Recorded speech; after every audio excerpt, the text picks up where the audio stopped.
Assalamualaikum, saya Nazri Kaha bertemu dalam Sabah Memilih. Antara yang menarik dan juga keunikan dalam Pelaraya Negeri ke-16 Sabah, kebanyakan kawasan akan ditandingi lebih daripada 3 penjuru. Termasuk di DUN yang saya akan beri tumpuan pada hari ini iaitu N72 Morotai di Parlimen Kalabakan. Akan berlaku 6 penjuru, jadi salah seorang calon di sini figura yang cukup popular yang dihormati oleh masyarakat tempatan di Morotai dan juga di kawasan Bandar Tawau ini. Jadi saya amat berbangga dan juga berbesar hati dapat menemubual secara eksklusif pada malam ini iaitu Tan Sri Liew Yun Fah. Tan Sri, terima kasih bersama kami dalam Sabah Memilih.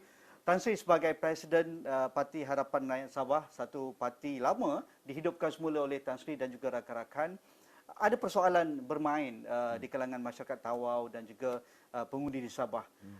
Tan Sri sudah pun menjadi wakil rakyat sebelum ini 2 kali, tetapi muncul semula untuk 2020. Apa sebenarnya yang Tan Sri ingin capai dalam tarikh kali ini?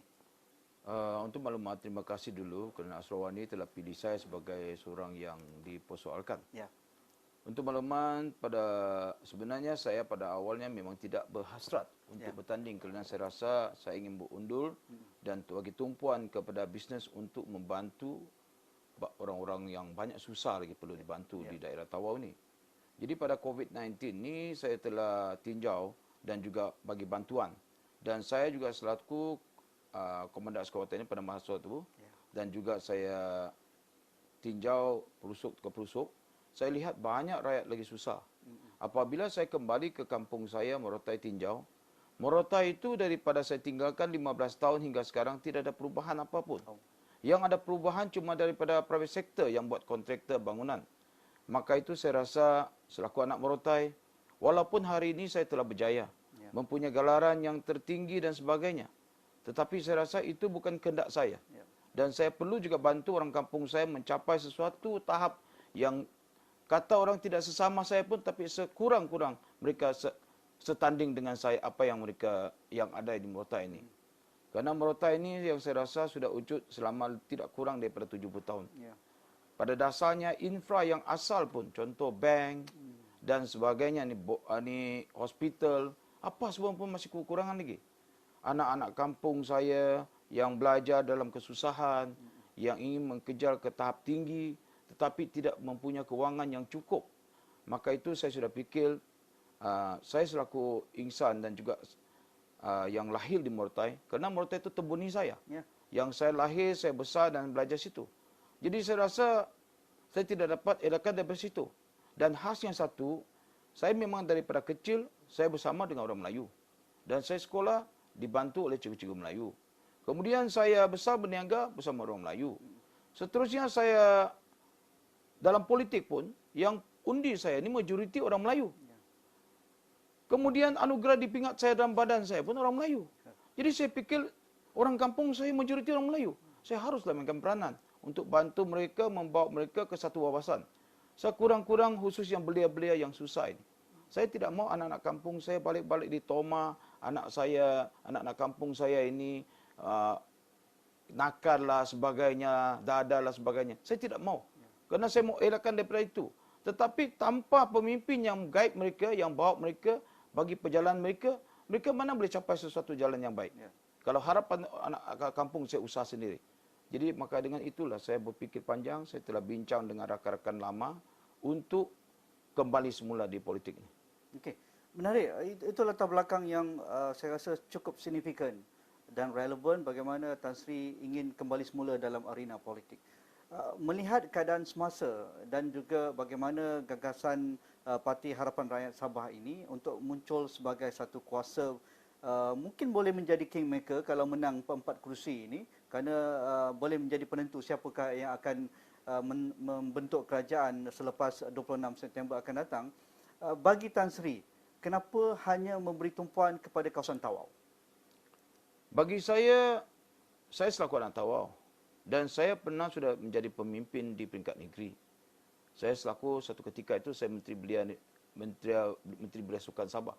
Jadi saya rasa saya sekarang kalau asalnya Tawau sendiri belum saya dapat membaiki.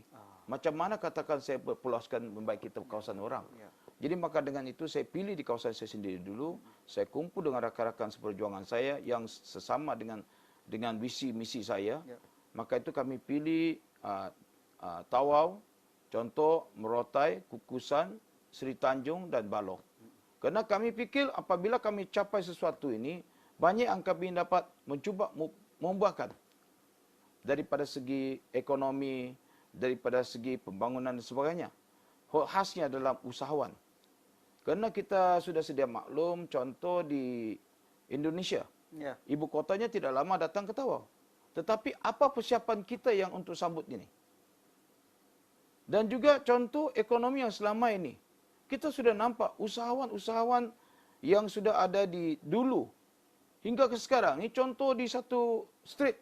Kita tahu sudah mempunyai satu street, Pakistan Street. Saya bukan katakan saya dengki Pakistan ke tidak. Tidak. Memang itu satu usaha mereka Ya. yang sangat saya hormati kerana mereka dapat buat macam tu. Tetapi anak-anak tempatan kita, bagaimana kita nak bawakan kalau kita tidak mempunyai satu jalan yang betul, contoh tarik dengan pelabur. Ya. Karena saya difahamkan China, negara China ini, mereka sangat fokus Sabah. Khususnya Tawau ini. Kerana sebelah kiri kita Filipin, di kanan Indonesia. So sangat mereka fokus. Jadi kita lah ingin cuba ini macam mana untuk fokus Tawau dulu, perbaikan Tawau dulu, baru kita fikir visi yang kemudian. Tetapi pelik juga Tan Sri ya, apabila kita melihat penyelidikan dan juga data-data berkaitan dengan Sabah, berkaitan dengan hak milik properti ataupun harta tanah, Tawau antara bandar yang mempunyai harga tanah yang tertinggi. Bukan hanya di Sabah tetapi di seluruh negara. Jadi kalau kita lihat pendapatan bulanan ataupun pendapatan isi rumah penduduk Tawau, saya rasa agak sukar untuk mereka memiliki rumah. Apatah lagi bagi mereka yang bekerja dengan kerajaan, bisnes kecil-kecilan, itu kebanyakan di Tawau kan. Sama ada mereka menyediakan kedai-kedai makan, perkhidmatan untuk pelancongan dan sebagainya. Jadi bagaimana tawaran Tan Sri kepada penduduk Tawau dalam pilihan raya kali ini? Terutamanya majoriti yang akan mengundi Tan Sri di kawasan Dun Merontai dan juga di Tawau ini yang akan ditandingi oleh Parti Harapan Rakyat Sabah, majoritinya orang Melayu, Bugis, Bajau. Mereka inilah yang tidak menjadi orang yang kaya raya. Mereka bekerja dengan kerajaan, SME dan sebagainya ataupun kerja kampung sebagai petani dan sebagainya. Apa tawaran Tan Sri? Itulah saya kembali bercerita kerana contohnya di Merotai. Sewaktu 15 tahun dulu saya jadi wakil rakyat. Saya sudah bercita-cita nak wujudkan satu pekan. Dan pekan itu bukan saya melingkungi dalam kedai yang mewah dan sebagainya. Tetapi kita harus contoh lihat. Ada orang kampung sebahagian yang mampu, kita dapatkan lot contoh daripada 95 ekar tu kita 10 ekar. 10 ekar tu kita bagi-bagi lot. Bagi-bagi lot kepada anak kampung yang mampu buat rumah sendiri. Tidak kira rumah mewah ke atau rumah sebaliknya. Dan sebahagiannya kita buat rumah kedai, rumah murah. Rumah murah mesti dapat ditanggungi oleh orang kampung saya. Kerana kita dapat tahu serata-rata contoh Tawau ke Balong ke, semua kita ini bukan orang yang kaya raya. Betul. Contoh saya sendiri pada asal pun orang susah. Ya. Jadi maka dengan itu kami punya hasrat, kami jika ada peluang untuk menyandang empat-empat kursi ini, kami akan cuba mempengaruhkan kerajaan. Harus utamakan warga-warga yang kurang mampu beli kedai-kedai mewah ini. Kita akan adakan rumah murah yang janganlah rumah murah ini apabila disiapkan kepada yang tertentu. Harus utamakan kepada warga yang perlu dulu. Kerana COVID-19 selama berapa bulan ni kami bagi bantuan kepada tiap pelosok ni, kami nampak banyak orang kampung yang masih tinggal di rumah-rumah yang tidak boleh ditunjukkan kepada orang luar lagi. Masih susah lagi. Ada yang sampai 13 keluarga dalam satu rumah kecil. Itulah makanya suntikan itu membuat kami bersemangat untuk berjuang nasib rakyat. Kami tidak boleh katakan kami adalah orang yang terhebat. Tetapi kami akan cuba usaha. Contoh, kami akan tarik pelabur-pelabur Cina. Kerana Cina kita tahu dia punya contoh produk-produk mereka maupun hardware mereka semua ini dengan harga yang sederhana. Jadi mungkin tarik mereka usaha sama, cari orang kampung tanah yang murah. Jadi di situ kami akan bina rumah yang lebih banyak, lebih murah lagi untuk peruntukan kepada orang-orang kampung saya. Jadi itu antara inisiatif awal jika diberi mandat Datuk Seri, Tan Sri ya. Okey Tan Sri, Bagi Parti Harapan Rakyat Sabah, kenapa Tan Sri menghidupkan semula parti ini? Sedangkan kita tahu banyak sekali parti-parti yang sedia ada. Anifah Aman dengan Parti Cinta Sabah, Pandikar Amin Mulia menghidupkan semula USNO, dan juga kita tahu juga pemimpin-pemimpin utama Sabah pun masih menggerakkan LDP dan sebagainya. Jadi kenapa nak tambah lagi parti di Sabah ini? Dan kali ini nampak paling meriah dalam sejarah pelarian negeri Sabah. Kebanyakannya lebih daripada 4 penjuru, 5 penjuru. Jadi apa sebenarnya yang ingin dicapai oleh Tan Sri? Ini soalan yang terbaik untuk saya. Sebab apa? Saya masih renung semula sewaktu saya menjadi wakil rakyat di kawasan Merotai. Pada masa itu saya orang pertama yang masuk di kawasan UMNO menjadi calon Barisan Nasional pada masa itu untuk bertanding di kawasan Melayu. Jadi pada awalnya memang saya banyak cabaran tentang daripada tomahan orang Cina tidak boleh sama Melayu dan sebagainya. Tetapi atas keikhlasan orang kampung saya, kerana kami memang daripada kecil dan besar kami hidup bersama, selama tidak mempunyai sentimen kauman, maka itu saya bekerja dengan baik dan kami banyak buat. Contoh, kami bekerjasama dengan Masjid Gotong Royong sebagainya. Kami kerja baik. Lepas kerja baik pula, pemimpin-pemimpin yang dalam parti dengki. Dengki tiba-tiba saya dirucutkan daripada calon. Sehingga pada masa itu orang kampung sampai beribu-ribu ke airport sambut saya dengan ikhlas, air mata jatuh. Jadi daripada situ sudah tanam dalam hati saya. Jika saya bertanding atau saya berjuang lagi, saya mesti mau berjuang dengan sendiri, tidak tersekat kepada mana pihak. Itu motif utama Tan Sri. Dan kedua saya rasa, contoh you kata, kenapa pilih Parti Harapan? Ya. Saya ini mungkin satu takdir Tuhan. Saya pun tidak tersangka kenapa saya pilih Parti Harapan. Apabila kerana Datuk Lajim ni kawan lama saya. Ya. Jadi apabila saya tanya, Datuk, apa idea Datuk? Sekali saya tanya, Datuk punya parti nama apa? Dia kata Parti Harapan, parti lama itu. Ya. Harapan Rakyat itu memang visi perjuangan saya. Kerana harapan rakyat kepada pemimpin, kepada parti. Ya. Jadi saya terus dengan tidak berfikir lagi, saya ambil parti itu. Jadi saya harap mungkin daripada suntikan nama yang ada itu dapat mempengaruhkan supaya semua rakyat kita dapat gabungkan di parti itu untuk berjuang nasib sendiri. Kami mau parti ini cuba mencari jalan bagaimana untuk membagi perubahan dan bantuan kepada warga-warga di Merotai. Dan sini saya mau maklumkan sedikit juga. Orang Merotai kita ini bukan satu warga yang kaya raya. Contoh dia nak tahu pun bukan saya di Merotai. Banyak yang mau lanjutkan pelajaran tinggi, susah tidak dapat. Dan banyak lagi dokumentasi anak-anak kita yang tidak dapat diatasi. Cuma pegang surat beranak, bapa orang tempatan, mamak pasport, tidak dapat pegang. Mereka sampai tidak ada kerja, tak boleh, semua tak boleh. Kalau saya hanya perjuangan dengan bebas, saya rasa saya tidak dapat dengan pengaruhan yang besar lagi. Jadi saya terpaksa bergabungkan dengan kawan-kawan, gunakan satu parti, supaya suara kami di Dewan lebih besar lagi. Kami dapat utarakan semua masalah ini. Daripada segi perubatan warga mas, orang-orang tua, bagaimana mereka kalau malam sakit. Dengan kedua lagi, bagaimana kita atasi anak-anak kita yang pergi belajar lanjutkan luar. Kita harus wujudkan tabung untuk mereka, persiapan. Ini tanggungjawab pemimpin, bukan tanggungjawab daripada segi kerajaan saja. Saya tahu kerajaan banyak fasiliti dibagi. Tapi yang daripada asalnya mesti pemimpin permainkan peranan. Maka itu saya harap melalui parti ini, saya dapat wujudkan lebih ramai lagi orang-orang yang berpengalaman dan sebagainya masuk dalam sama. Kami dapat kongsi supaya kami dapat atasi segala untuk membantu visi rakyat ini.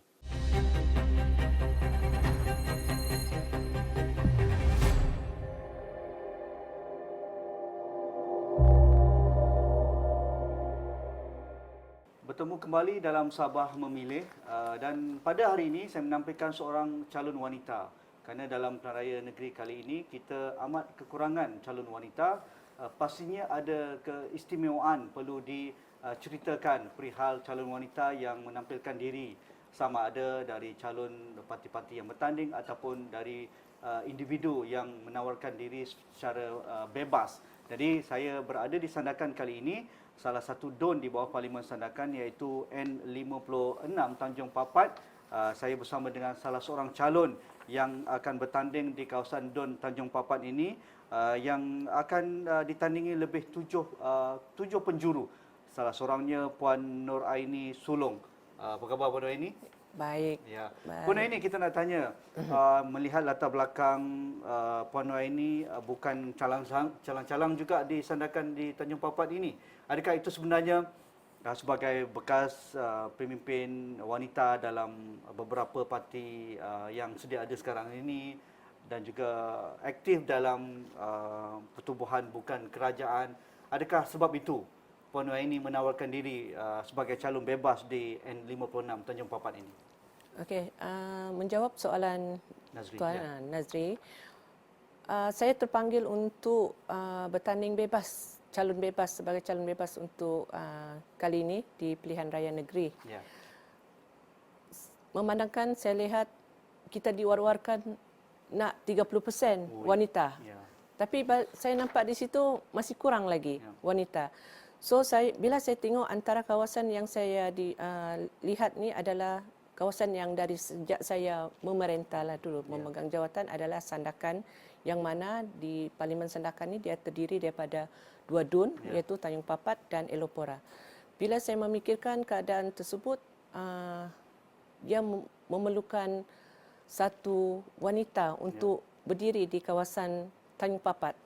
Dan saya mengambil inisiatif ni, saya cakap ada antaranya, adakah you berani untuk ni berdepan dengan 7 penjuru ni dengan calon-calon yang sedia ada, yang hebat ni seperti kita punya menteri sendiri yang sebagai adun di tempat tersebut. So bagi saya menawarkan diri dan saya buat kerja, dan apa yang kelebihan yang saya ada sebelum ni, ia sebagai pemangkin untuk saya mencuba di pilihan raya negeri kali Kenapa ini.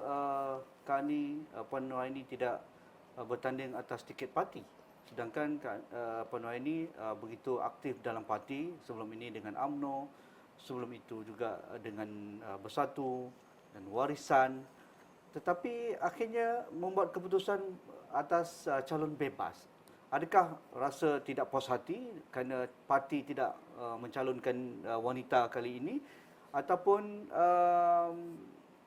apa sebenarnya yang berlaku sebenarnya Puan Nur Aini yang tidak parti-parti Sabah sendiri seperti PCS dan parti-parti lain seperti USNO tidak dapat menampilkan calon wanita? Adakah itu sebabnya? Ya, itu antara salah satu sebabnya. Memandangkan saya juga selalu banyak viral. Saya ni memang UMNO juga. Ya. Sebelum ni Warisan, Bersatu, PCS, bagi saya semua pun kawan. Parti ni bagi saya semua pun kawan. Tapi saya mengambil inisiatif sebagai calon bebas sebab saya memandangkan memang betul lah kata Tuan tadi. Saya minta maaf, mungkin antara parti-parti tersebut tidak berani untuk menampilkan calon wanita.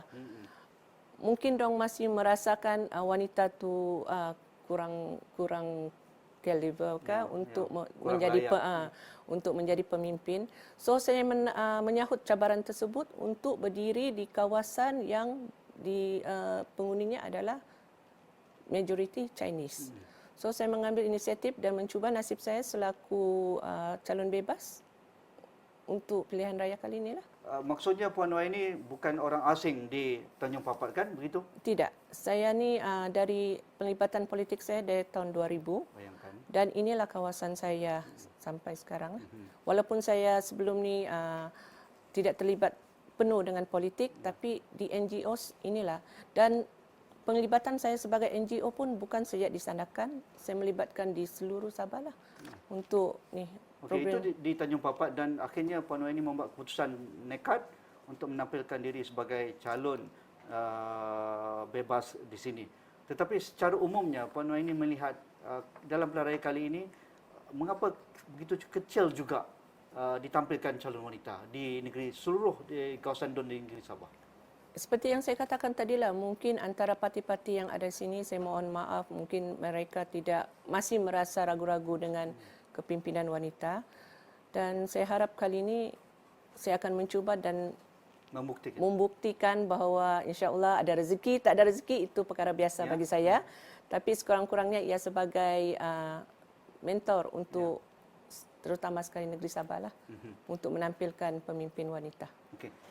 Dalam pilihan raya kali ini 14,287 pengundi Ya. di N56 Tanjung Papat. Ya. Apa yang akan ditawarkan kepada mereka, Puan Nuaini? InsyaAllah sebelum ni pun dan insyaAllah saya ada rezeki, memang saya telah merangkap beberapa manifesto yang telah saya tampilkan sepanjang kempen saya ini, iaitu saya lebihkan kepada pembangunan modal insan lah. Peluang pekerjaan. Peluang pekerjaan, keusahawanan, pendidikan tu penting. Juga kita akan bagi dalam perancangan bagi tuition percuma kepada anak-anak yang kurang berkemampuan. Ya. Jika dipilih pada 26 September akan datang, apa keutamaan? Ya, manifesto ni panjang dan memakan masa juga kan? Ya, ya. Ada perlu berunding dengan kerajaan negeri ataupun kerajaan persekutuan. Tetapi bagi Puan Nuaini sendiri, jika dipilih, apa penyelesaian kepada isu-isu masyarakat yang mendesak yang perlu diselesaikan dahulu? InsyaAllah jika rezeki itu menyebelahi saya,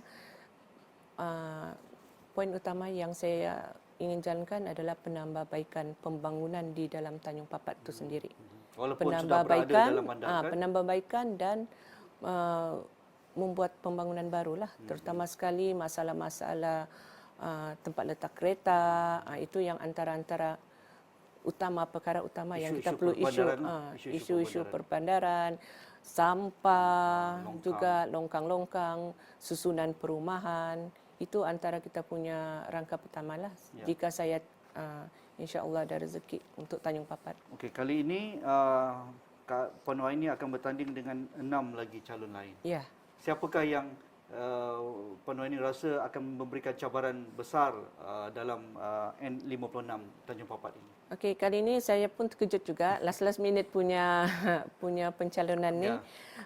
Bila saya lihat saya menghadapi 7 penjuru dan semuanya kumbang-kumbang. Saya pun satu orang bunga di situ dan saya mencuba nasib, tapi bagi saya yang utama, saya minta maaf, yang saya ni saingan saya adalah menteri sendirilah, mantan menteri sendiri yang duduk di DUN tu sendirilah. Dan orang kuat di sini ni. Memang orang kuat di Tanjung Papat. Nah, yang lain-lain yang lain-lain pun memang saingan yang hebat-hebat juga, tapi saya sepanjang kempen pun saya mengamalkan kempen sihat. Tak ada cakap apa-apa, saya lebih kepada cakap tentang pembangunan, apa yang kita mau kelebihan yang ada, tawaran yang ada, terutama sekali kepada wanita yang berniaga. Sebab masalah sekarang saya suka usahawan, peniaga, kebanyakan peniaga lesen masalah. Itu juga antara kita punya manifesto lah untuk. Siapa pendukung utama Puan Nuaini untuk dijadikan sebagai inspirasi dalam pertandingan 7 penjuru di Tanjung Papat kali ini? Saya pendukung utama saya ni memang suamilah. Ya. Dengan saya punya hardcore 2 orang ni yang sanggup buat apa 3 orang ni.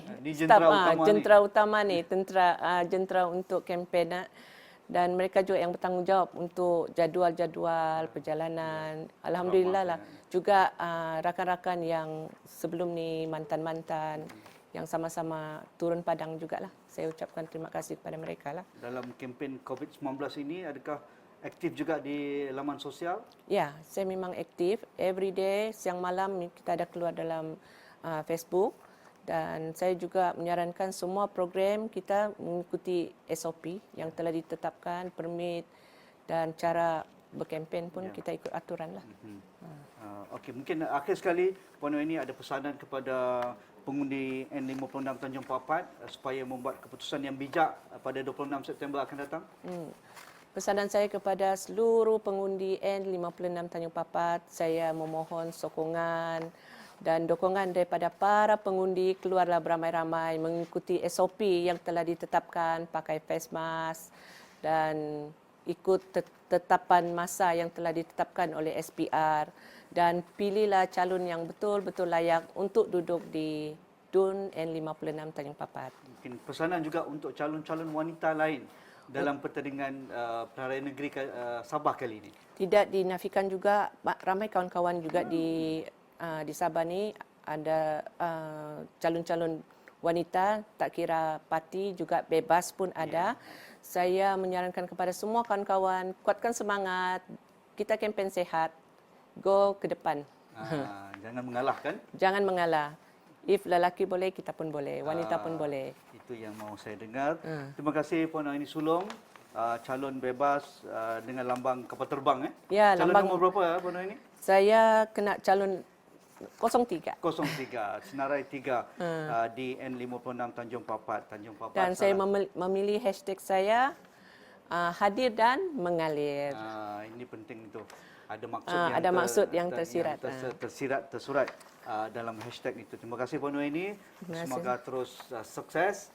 Semoga InsyaAllah. terus berkempen dengan baik di dalam SOP pandemik COVID-19. Kita mahu lebih ramai wanita dipilih ke Dewan Undangan Negeri Sabah. Biarpun apa pun benderanya, bebas ataupun parti-parti yang lain, supaya masyarakat Sabah yang ramai sekali penduduknya wanita ini akan dapat diwakili dan suara mereka didengari kerana mereka lebih memahami apa yang dimahukan oleh kaum hawa di Sabah ini. Sekian, kita jumpa lagi.